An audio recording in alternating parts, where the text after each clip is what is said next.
Tanggi nito habang kumakain ng fishball. Napanganga na lang si Margaret. Nabigla siya nang sinubuan siya nito ng fishball. Tatanggi sana siya pero nagpakit sa kanya na may pa-please sign pa. Sige na nga, ibinuka niya ang bibig at tinanggap yun. Pinahira naman ng daliri nito ang gilid ng bibig niyang malagyan ng sauce. Naiilang tuloy ang dalaga. Umayos siya ng upo at uminom ng buko juice. Kumain siya ng chicken skin ngunit nakailang subo lang siya ay inagaw na ni Rafael sa kanya iyon at mabilis na kinain. Ano ba yan? Dahan-dahan naman sa pagkain. Tirahan mo naman ako. Paborito ko pa naman to. Nakasimangot na tura ni Margaret habang inagaw ang lagayan ng chicken skin. Binigyan lang siya ng 2 piraso ni Rafael at kinain na ang natira. This is very unhealthy. Not good for you and the baby. Sabi nito at kinain ang huling piraso. Kinuha na lang niya ang kwek-kwek at kinain. Tahimik silang kumain habang nakatingin sa dagat. Masikat man ang araw ay hindi naman masyadong maalinsangan dahil mahangin naman. Nakapark sila sa ilalim ng puno kaya hindi natamaan ang sikat ng araw ang sasakyan nila kaya libre silang buksan ang bintana ng sasakyan. Nang matapos kumain ay tahimik lamang silang nakatingin sa dagat. Kung ano man ang iniisip nila ay sila lang ang nakakaalam. Napapitlag si Margaret nang biglang kunin ni Rafael ang kaliwang kamay niya at pinagsalikop ang kamay nito habang nakatingin pa rin sa dagat. Gusto niyang hilahin ang kamay palayo sa binata. Bakit gustong-gusto niya ang ginagawa nito? Ang sarap sa pakiramdam na ka-holding hands mo yung taong mahal mo. Pinisil-pisil pa nito ang palad nila na parang binubuhay ang kuryente mula roon. Ano bang nasa isip ng lalaking ito at may ganitong drama? Nako, kung ako sigurong girlfriend nito tapos malaman kung makikipaglambingan ito sa ibang babae, baka masaktan talaga niya ito. Maswerte ang magiging asawa nito dahil maalaga ito, pero malas naman dahil babaero. Aniya sa sarili. Inagaw niya bigla ang kamay niya. Tumingin naman ito sa kanya nang nagtatanong. Ano kayang iisipin ng girlfriend mo kung malaman niyang ang boyfriend niya nakikipag-holding hands sa kamay ng iba? Seryosong tanong niya. Don't worry, hindi niya malalaman. Sagot nitong tumatawa pa at inabot ang kamay niya ngunit nailayo niya. Tumigil ka nga. Hindi ka kagwapuhan para maglaro ng damdamin ng babae. Inis niyang sabi. Hindi ka kagwapuhan, pero lagi ka nakatulala kapag nakikita ako. Malapad na ngising tukso ni Rafael sa kanya. Ang kapal ng pagmumukha mo, Rafael. Grabe. Sobrang kapal. Malalas ni Margaret na namumula ang muka. See? You're blushing. Tukso pa nito habang tumatawa na mas lalong ikinainis niya. Sinapak niya ito sa balikat pero tumatawa pa rin to. Tumahimik na lang siya ngunit nakasimangot. Baby, ang pangit pala ni Mami kapag nakasimangot. Hindi pa rin tumigil sa pangiinis sa kanya habang tumatawa.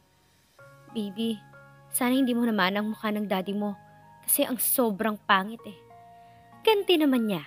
Humalakak lang si Rafael na mas lalong ikinainis ni Margaret. Pero in fairness, masarap sa tainga ang tunog ng mga halakak niya.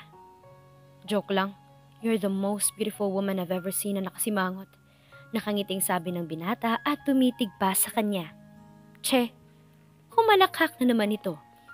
Nahihibang na ba ang lalaking to? Baka nga. Mukhang sesa nitong mais ako.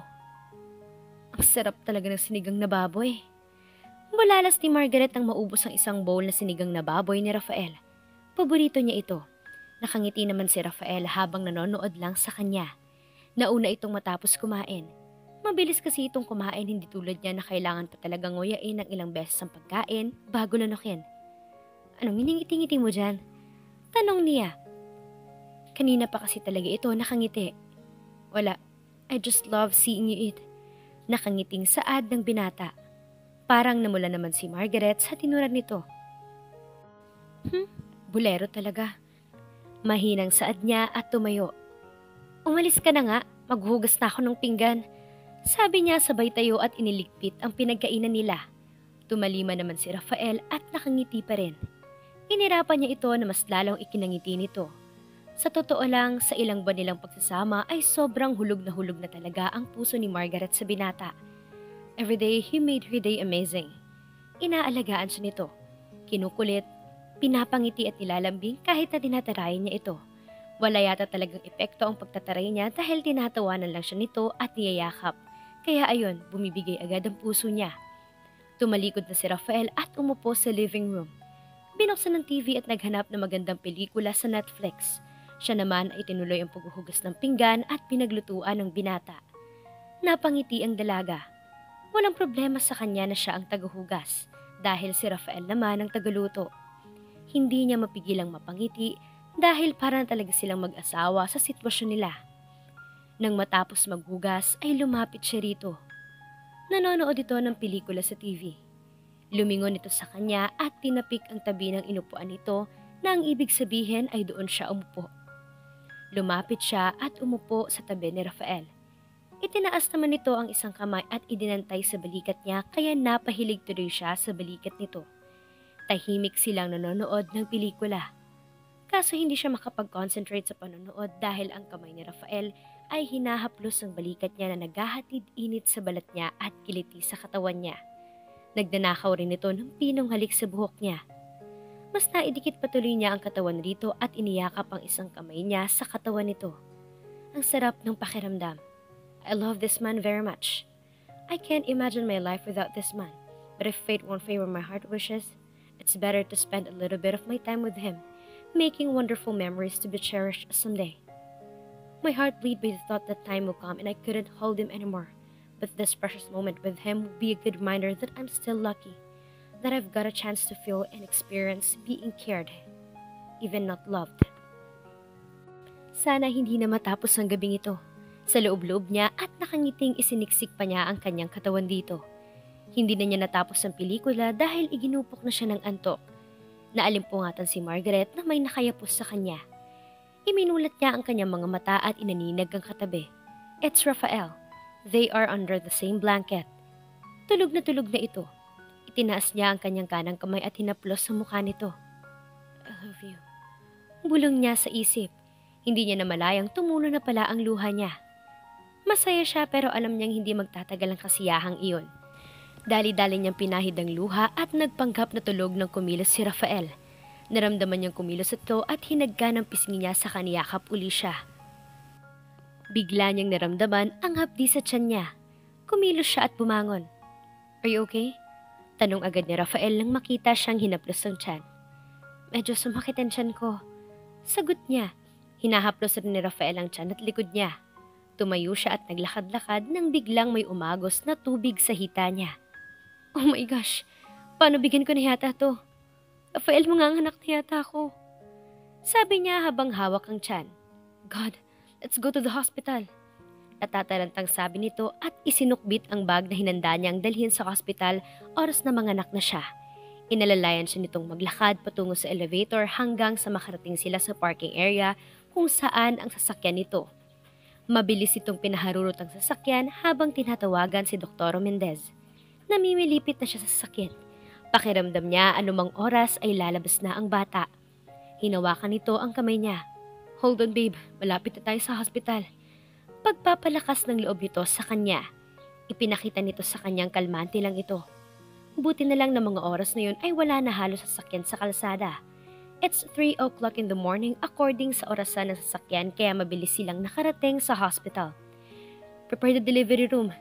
Kalmanteng sabi ng doktor pagkatapos siyang masuri. Isinugod agad siya sa delivery room.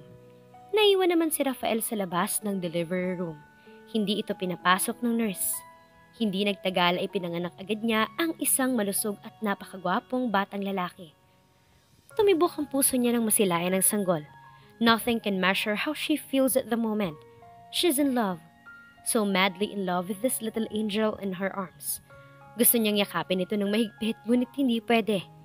Hindi niya mapigilang hagkan ito habang umiiyak. Pumasok naman si Rafael at hinagkan siya sa noo saka parang nanginginig pang humawak sa bata. Makikita sa mukha niya ang sobrang saya ng masilayan ito. Ang pagmamahal ay makikita sa mga mata nito. Hinagkan ni Rafael sa pisngi ang sanggol na ngayon ay tumigil na sa pag-iyak at biglang ngumiti. Napaaw tuloy silang lahat. Ang cute kasi. Welcome to the world, baby. Mark Gabriel. Wika ni Rafael na ikinataas ng kilay. Aba at may pangalan na pala ito sa bata at katunog pa ng pangalan niya. Laking version ng pangalan ko? Juniora lang? Tanong niya. Piningot naman ito ang ilong niya at tumawa nang iniwas niya ang muka. Yes, Juniora mo. Look, manang-mana sa akin. Oh. Mula sa muka, sa akin lahat. Tumawa pa ang binata. Kaya naisip ko ibigay sa kanyang pangalan para at least may nakuha siya sa'yo. Nakangiting paliwanag nito at biglang napaigtad ng kuritin niya ito sa gilid. Napuno naman ang tawanan ng loob ng delivery room. Napailing na lang si Margaret at inirapan ng binata. Totoo naman kasi ang sinabi nito. Kahit sa ang anggulo tingnan ay nagmana talaga siya kay Rafael. Si Gabriel. Nag-congratulate ang doktor at nurses sa kanya dahil sa matagumpay na panganganak niya. Mahirap kaya manganak pero ayon sa doktor niya ay bilis lang din daw ng anak kumpara sa iba. Napangiti naman si Margaret at nagpasalamat sa mga ito. Hindi nagtagal ay inilipat na siya sa isang private room. Hindi pa niya kasama ang anak. Mamayang hapon pa daw makikita na niya uli ang anak niya kaya kailangan daw muna niyang magpahinga.